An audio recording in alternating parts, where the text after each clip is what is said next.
Hi, Annie Summary here. This is my recap for the anime Remonster. So if you like my recaps, please consider subscribing. The story begins when a girl is continuously stabbing a guy who is already dead. Still, she is stabbing him like lunatic and having solace by eliminating this jerk from the world. His blood is shedding like stream, but she is not stopping even for a second. It's clear that this girl hates the main character Kanata. Also, the guy has no concern with his name, the thing that is popping around his mind by taking his last breath that he is going to die. By thinking about this, he closes his eyes. When again his eyes open, then he look at the old green man whom he think disgusting. Before closing his eyes, this old man gives him the Goblin name accidentally. Also, he can't object because he is unable to speak or move properly. Still, this old man provides him with worms to eat, which this young green child consumes. Second time, when he awakes up, he realizes he has turned into a green child.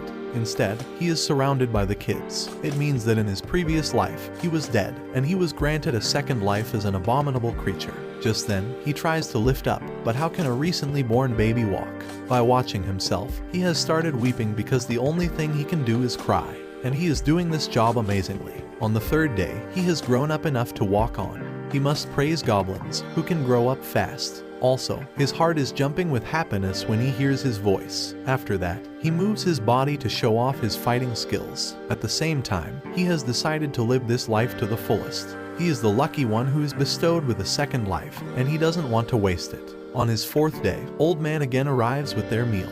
But also, he has brought bad news, in which they have to hunt their own. This is going to be their last meal that he has brought for them. As they need to catch their prey, they have started eating the worms as if they haven't eaten since they were born. To take the bird's eye off the outside, Goblin comes out of the cave. Here he looks at the sun, which is the same as in his previous life. But the plants and animals around this place are totally opposite. To chase him, Goblin arrives. He is a Goblin fellow like others. As he seems stronger than all of the others, he has made it his mind to make him his partner. For prey, they are roaming around the forest. At the same time, they observe the rabbit, who has a horn. Goblin has started chasing the rabbit, who is running away to save his life. Goblin, who is on the tree waiting for his turn, jumps on the earth and cramps the head of the rabbit with a stick. Now, it's their first hunt, and Goblin wants to consume it as soon as possible. But Goblin doesn't permit him to smash the wooden stick many times on his face. How can he forget to share the food? Actually, Goblin taught him his first lesson, to live a life. Also, he has torn apart the horn of the rabbit. In reality, he is going to use this horn as a weapon. Besides, Goblin's mouth is watering from watching the meat of a rabbit. Now, he can't ignore him, and he has allowed him to enjoy the meal. While taking a merciless bite, he is thankful to Goblin. Because of him, he is eligible to have this mouth-watering rabbit. On the fifth day, they are using the same strategy to hunt. This time, Goblin has killed the rabbit by penetrating the horn. Within a few seconds, he sensed that he had obtained the most legendary horn, because it can be used as a weapon. Now, he has two horns that he can use as weapons. By ignoring him, Goblin is satisfying his stomach by eating the lavish rabbit meat. When he tastes the rabbit, he can sense that he has obtained the ability to escape. But how can it happen? It only happens because he still has the ability of his previous life, which is absorption. By availing of it, he can absorb the animal's powers. In this world, all his abilities are going to reset. Now, he has to wait for his prey to jump on him. Rather, he chases the rabbit and penetrates the horn in his body to eliminate it. Observing this, Goblin is stunned at how amazing his personality is. Ignoring him, he offers him a horn to use as a weapon, and he is surprised to think that there are many unexplored animals with abilities. Thinking about this, a smile appears on his face. On his sixth day, he is with his friends. Here, Goblin is shouting after hearing they have already hunted the horned rabbit. She has been inspired by Goblin and praises him. While praising, her cheeks have become red, but she has become obsessed with him. She can imagine the mouth-watering taste of a horned rabbit. Also, Goblin wants to listen to his praise and flattery, but she ignores him. Her center of attention is Goblin. By seeing her excitement, he has given her an offer to join them next morning. Unfortunately, it is raining on the seventh day. He is unable to fulfill his promise. It has to be extended. But he can't waste this day, so he moves to explore the material. By finding them, he can create a deadly weapon. Examining the cave, he has found the material. Not only this, he has found the naked woman. He has no idea what these women are doing, but he has no time to think about them. So, he turns his attention to making a lethal weapon. Before he thinks further, an old man joins him who is inspired by his powers. He knows he can level up quickly and also evolve. But this conversation is beyond his imagination until he knocks on his head. Just then, he has realized his level is 86. To evolve, he needs to raise 100. When he reaches 100, he can evolve into a Hoba Goblin. But only one can turn into Hoba Goblin, and he can go to Goblin. Also, this old man reveals that Hoba Goblin, who has already evolved, is going to come here, and he is shocked at the prey he will bring for them. On the next day, Goblin also joined them by hitting the creature with her weapon, and Goblin chases the other crawling creature. And last, Goblin is on the front, smashing the creature with his wooden weapon. Together, they create an unbeatable team. Just then, they started eating their food.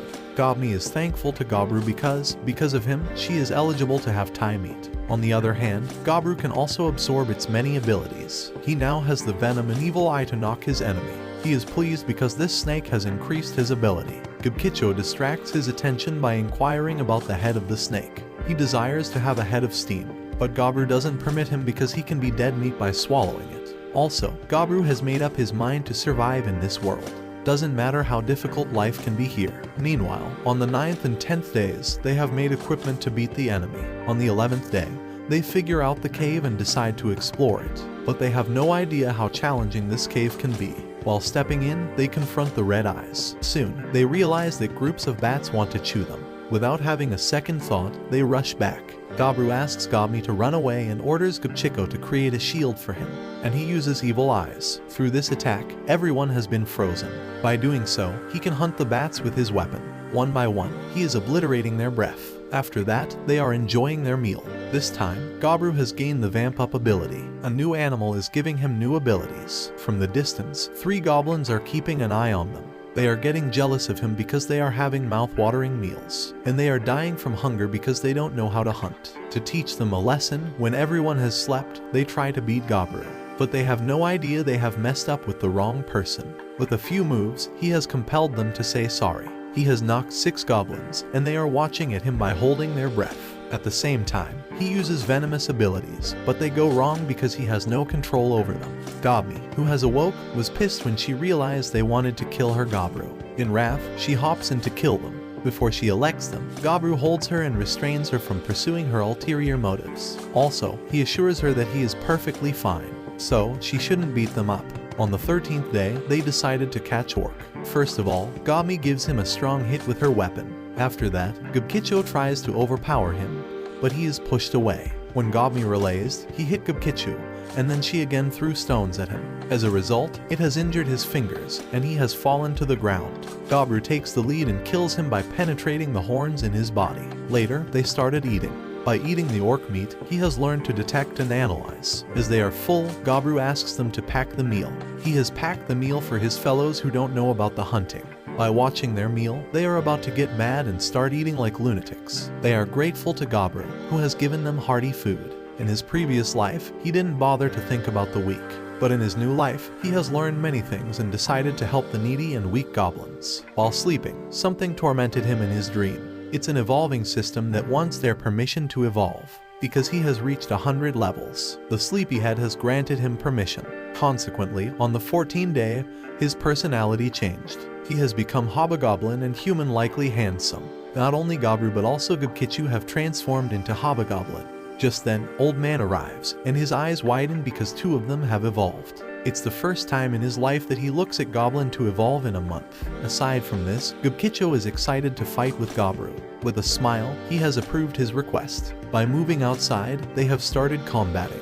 They have remarkably good fighting skills, and Goblin is faster than his imagination. With a few moves, he has knocked down Goblin. Lion is always lion, it doesn't matter who he fights with. Secretly, Goblin is keeping an eye on them, but Goblin, who has a hawk eye, knows about her presence. Also, he has realized that there is impending danger, and he tells Goblin to bring her crossbow. There is a wolf pack that is hunting the horned rabbit. Within a second, they had consumed them, and their next prey is Orc, which is also not challenging for them. They have shattering the Orc in a blink of an eye. Just then, Goblin is glad because they can test their new powers on them. At the same time, Goblin attacked one of them with her crossbow, and they also step inside the fight with their weapons. With his wooden weapon, Goblin is beating them up, and Goblin is knocking them down with his lethal weapon. In no time, the wolf's dead bodies are laying on the floor, but one of them is angrily watching them. As he is also wounded, he can't stand on his foot any longer, and he falls apart on the ground. Just then, Goblin has realized that he is the leader, and he has decided to prey on him. With his sharp jaw, he has eaten him and gained the ability to order. After consuming, they took all the meat from his pack. They are again pleased to have the meat of a wolf. In exchange, he wants their favor. Also, he is humble and kind enough to teach them hunting. By hearing this, they are glad because they are not going to die from hunger. In addition, he is again doing favors to teach them to make weapons. In this life, his only purpose is to eat, and he can also make friends. Next day, Gobru wakes up.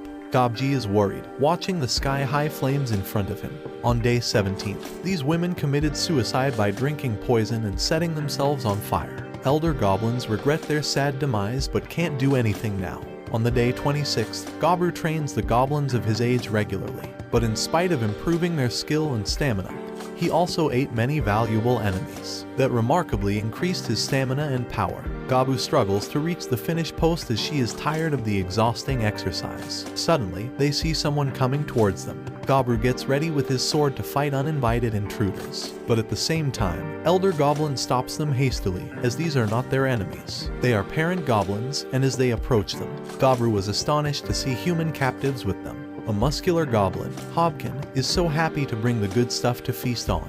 Gobru looks at the innocent faces of the healthy young girls tied in a rope and feels pity for them. He knows that if goblins interbreed with humans, there is a greater chance that the offspring will be goblins, because their genes dominate most of the time. Gobru walks towards Hobkin and casually asks him to let him keep them. That infuriates Hobkin, and he grabs Gobru from his collar to ask such a foolish question at such a tender age. Elder Goblin immediately comes to stop them. But what surprises him is that all the goblins that Gobru has been training in the past few days draw their swords, and gets ready to stand beside him in case of any conflict. Suddenly, two girls try to calm them down by suggesting a truce between Gobru and Hobkin. They both are the most potent, but she knows that a fight without weapons will decide who is more powerful. Hence, whoever wins from them will lead them from now on. Hobkin is so sure of his muscular body and strength that he immediately accepts the challenge. The fight begins and ends in a couple of moments, because Gobru ties Hobkin in the thread that emerges from his fingers as a part of his body. It's not a weapon but a powerful tool to defeat the opponent. Gobru learned to make spider thread from spider demon, which is quite handy now. He wants Hobkin to disappear now, as according to the agreement, he is the winner and leader now. He now turns towards the numerous goblins standing and asks if they accept him as their leader. Everyone agrees without a complaint, while Hobkin lies on the ground miserably tied to the spider strings. Afterward, he goes to the captive girls and promises them protection and safety. He ensures that they will not be harmed here during their stay. Moreover, he will return them to their village as soon as possible. The human girls are so surprised at the compassionate behavior of a goblin. One of the girls asks what he wants in return for their freedom and for saving their lives. Gobru assures them that he wants nothing. If anything, he would only like to acquire human knowledge. Later, he finds out the details about the women. They went out hunting with a group of men and women, but on the way, goblins found and killed all their men. They saved the 5 women and brought them with them here. The girls tell their story and begin crying miserably. Gobru does not stand there and leave them alone to mourn the loss. The next day is the 28th, and Gobru is surprised to see the girls lookatively fresh now. He comforted them by making the food using the ingredients found in the looted items, but he admits that human food is far superior to goblin food. It refreshed his mind, which is best for a healthy brain.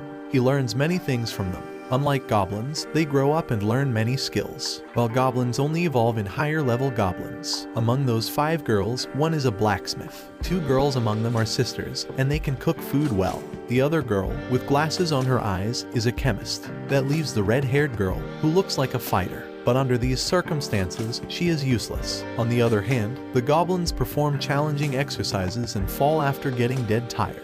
Gobru gathers them all and makes for the coming days. Unlike their traditional style of living, they will not go on hunting for a few days. He wants them to focus on learning and exercise. Hobkin dislikes it but agrees anyway. On day 31st, they retreat to a cave, and to spare themselves from boredom, Gobru and Gobkichi fight to improve their swordsmanship.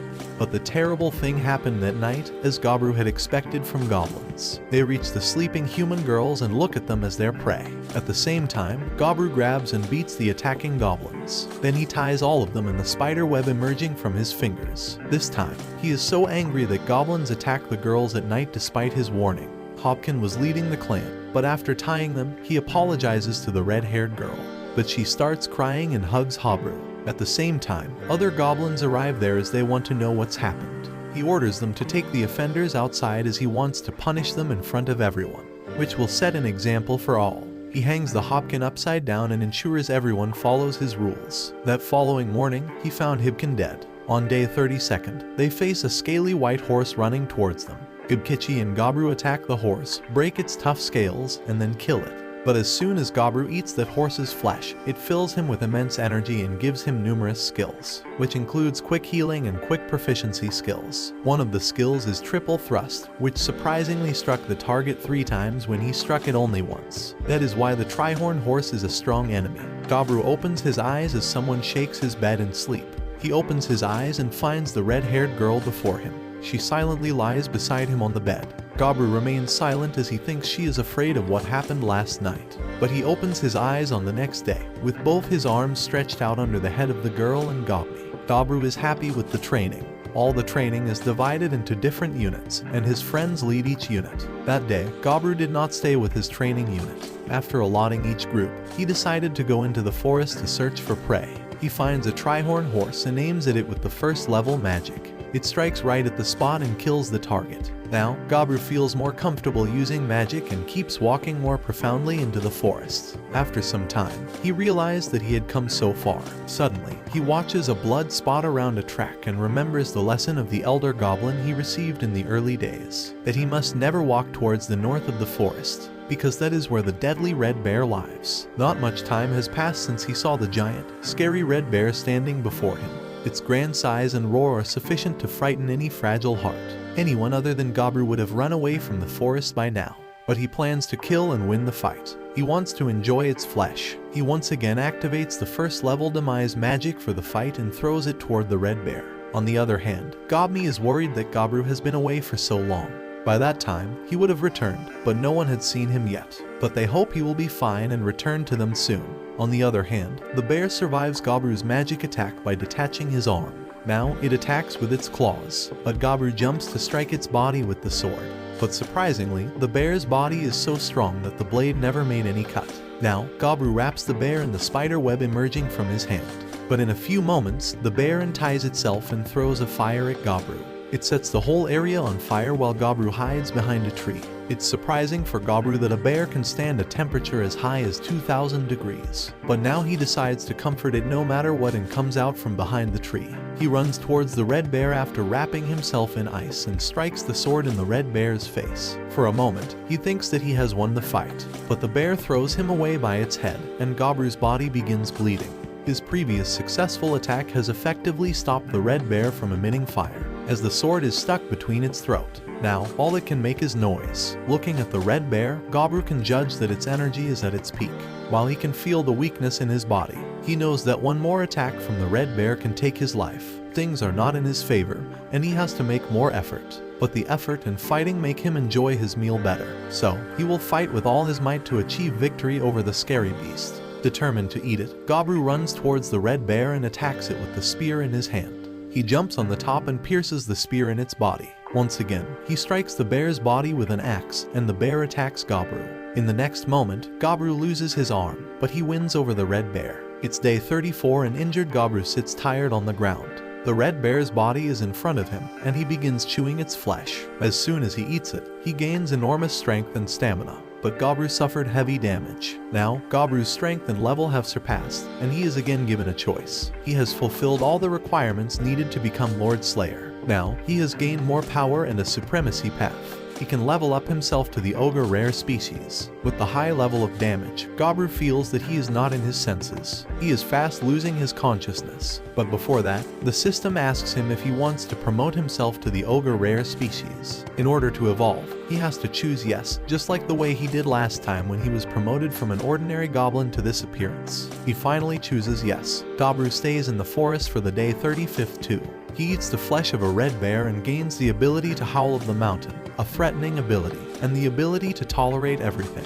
The dead bear lies in front of him, and he grabs his knife to peel its skin. But as he takes out his knife, he feels a significant decrease in its size. Not knowing what he has changed into, Gobru has started looking into a giant-sized muscular ogre. He lost their arm and has a red pattern on his body. The goblins look at him and fail to recognize him as one of them and their leader. As soon as he stands in front of them, they start running, thinking that ogres have attacked them. Gobru keeps silent and enjoys their reactions. Goblins get more frightened when they see that the giant ogre is smiling. He tries to utter the words, but before he can tell that, he has returned to his own home. Gobmi attacks him by kicking his body, but his muscular body is so invincible that she falls as if struck with a rock. She moans with pain, lying on the ground. Meanwhile, Gobru finally tells him that it's him. They get so angry for disappearing for so long, while Gobji feels so excited to see his transformation and evolution into a much more powerful species. It's almost unbelievable for the villagers. They suspect he must have eaten the red bear to earn this level. The elder goblin is astonished that he has seen no one evolve so fast. 1 month after his birth, he evolved into an ogre. Defeating the Lord of the North Forest is not easy for anyone. He receives praise from everyone and asks questions about his adventure, while Jimmy scolds him as she always does. Gobru feels so happy that he survived the attack and finally reached back home. Gobru has surprised everyone with his muscular and tall body, which does not look similar to the previous one. Goblins have never seen someone evolve so quickly. It's almost miraculous that a goblin born a month ago is their forest leader, and a few moments ago, he also raised his status to that of an ogre. Gobru enjoys the mix of expressions of fascination and admiration on their faces. He wants to know how human prisoners would behave, looking at his transformation. Without him wishing to accompany him to the prisoners, Gobni follows his steps. Gobru feels like he is a duck whose family follows him everywhere he goes. As expected, the human prisoner girls almost screamed while watching a huge ogre in front of them. It took them a while before they realized the person in front of them was their savior, Gobru. His previous clothes were hanging as rags on his body, making him look even stranger. Gobni keeps hanging from his body by pinching him, but Gobru does not mind at all. The crafty girl sadly looks at the dented axe in Gobru's hand. It's definitely helped Gobru in his fights, but it can no longer be used as a prime weapon in upcoming fights. Hence, she offers to make a knife from the spirit stone soon. Gobru pats her head at her generous offer, which makes her smile. The genuine smile on the face of Ticklish fills the room with happiness. But both goblin girls hanging from his legs pinch even harder, revealing their anger and jealousy. Afterwards, he goes to the twin sisters, who are appointed to the task of cooking. They complain about goblins being outnumbered, and they are just 2. In such a situation, they feel that it is necessary to get some help. As a forest leader, Gobru immediately suggested providing help from the logistic goblin staff. Twin sisters accept the offer, but the sight is so strange for Gobru. Initially, they appeared to be eternal enemies, but human girls have subsided their fears against goblins for their survival. They are no longer enemies and work together as a team. He genuinely appreciates their intelligence, which enabled them to mingle with their enemies. Gobru jokes about making both girls his wives. The twin girls blush at the offer and give a shy smile. Gobru appreciates their cuteness, and both goblin girls' faces swell with anger. She bangs the stick into his head. Now Gobru finally visits the alchemist girl with a green chemical in his hand. The chemical, as Gobru guesses, looks like a poison. Alchemist confirms that she formulated the poison to kill the only one dangerous goblin who was their enemy. But now they don't feel the same fear about him or anyone else, so this composition is useless for now. Given Gobru's enormous power, she cannot think of something that would further strengthen his body. Gobru lifts her up in his arms and assures her that his power is just sufficient for him. The alchemist girl gives a mesmerizing smile. Like before, when he appreciates her, both goblin girls hanging with him burn in extreme rage. He spent time with them to make them happy. The whole time, he lifts them in his arms, which lifts their mood. But in the end, he gets so tired. It was day 36, and Gobru could not continue his usual training with goblins, because previously, they equaled his power and strength. But now, his lightest punch puts an ordinary goblin in a critical condition. He already injured a goblin critically and damaged Gubkichi's weapons to a certain degree. After a friendly truce with Gobru, Gubkichi sits on the ground and corrects his breathing, while Gobru uses higher degree magic to heal injured goblins. Afterwards, he turns towards panting Gubkichi and wants to know his situation, but he refused to say anything and quickly left for hunting. Gobru senses a certain change in his behavior. Later, he makes sure the goblins and prisoners are collaborating. Gobni and Hubsato go hunting, while Gob is busy searching for spirit stones to make legendary weapons. But he stitches his clothes while sitting with Hobse in the cave. He just hopes that Gubkichi returns safely from hunting. Hobse listens to him for a while and then immerses herself in reading a book. Gobru wants her to listen to him attentively, but she continues reading, which annoys Gobru. The elder goblin smiles at hearing their small arguments and is pleased to know they are having a good time. After many days of that day, Gobru felt at home. On day 37, after the first round of training, they stop to take a break when Gob approaches him running. She has an injured carbuncle in her hand, which she found digging in a cave. Seeing the enormous blood loss, Gobru suggests taking her to the alchemist, so she would administer the medicine to replenish her strength. After receiving the treatment, the carbuncle Latana wakes up. They introduce themselves and briefly describe how they helped save her life. She feels indebted to them for saving her life and shares her tragedy that humans attacked her. Gobru notices her exquisite gem attached to her forehead, which could be the reason that humans assaulted her. The stone is worth 1 billion gold pieces. Suddenly, Latana pleads with them to kill the brutal human adventurers that attacked her. She continues with teary eyes, explaining that a legendary magician named Velvet made the carbuncles. He had a habit of storing valuable gems using carbuncles. Now, when the attackers attacked, Caruncle attempted to save her life by shedding the core, which reduced her life. They are protecting the treasure collected by their master, Velvet. It contains all kinds of valuable stones and gold, which drew humans to steal it. But Master Velvet hated humans so much. Hence, he would be glad if you killed the adventurers, and he would give all the treasure to Gobru. Gobru calls all the goblins and decides to walk towards the treasure room. Hence, he asks the craftsman girl to give him the knife made of spirit stone.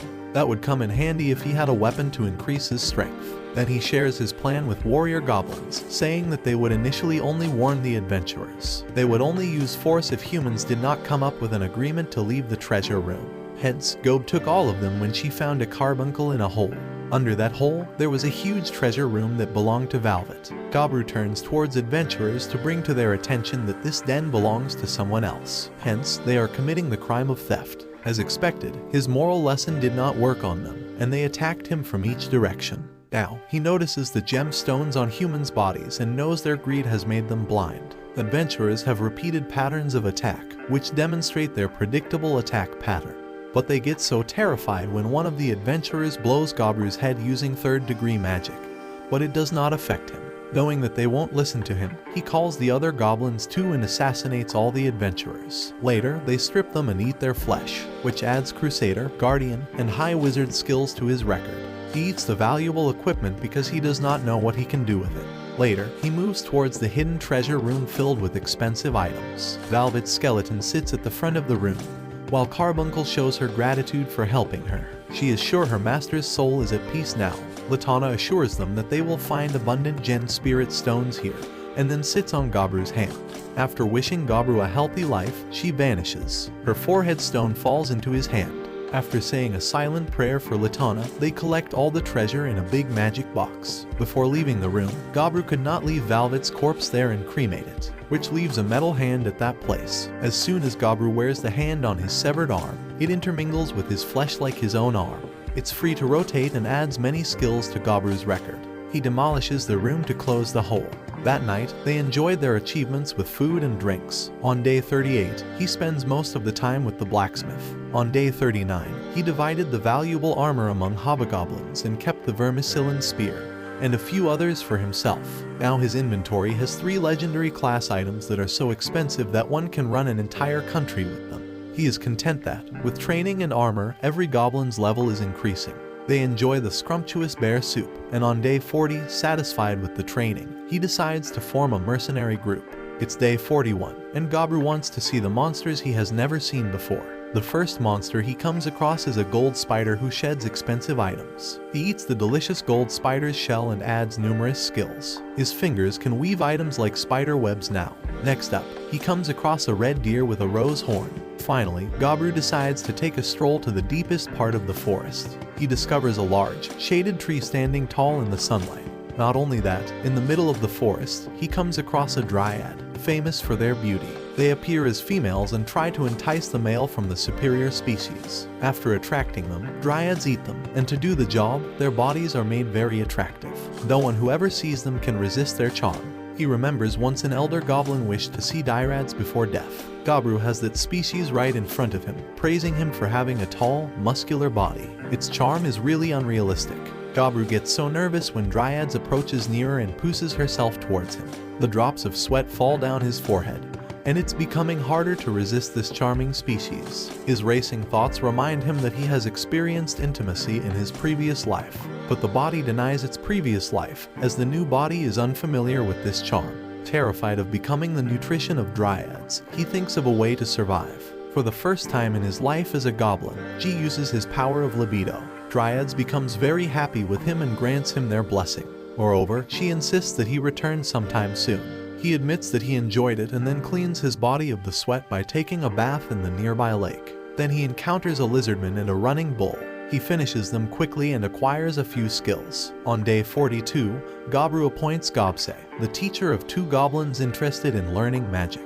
Later, he senses that the blacksmith girl is annoyed with him. On the 43rd day, it seems everyone is angry with him, especially the girls. They seem to run away from him. At last, he comes to the alchemy girl, who shares the reason for their anger. He did not know, but after meeting dryads, he has a kissing mark on his neck, which is visible to everyone, and the girls here are jealous that he chose someone out of here. Gobru feels so embarrassed to know, but he can't do anything now that everyone knows it. Suddenly, he thinks of running away from the place, but the alchemy girl whispers in his ear. She shares her heartfelt emotions for him secretly and requests that he accept them. At the same time, the other girls see them closer and burn in jealousy. It appears that all the girls want him, and he was unaware of it. He spends time with all the girls and adds many skills. Gubkichi waits outside and does not allow anyone to disturb him. Like this video and subscribe to Annie Summary for more anime recap.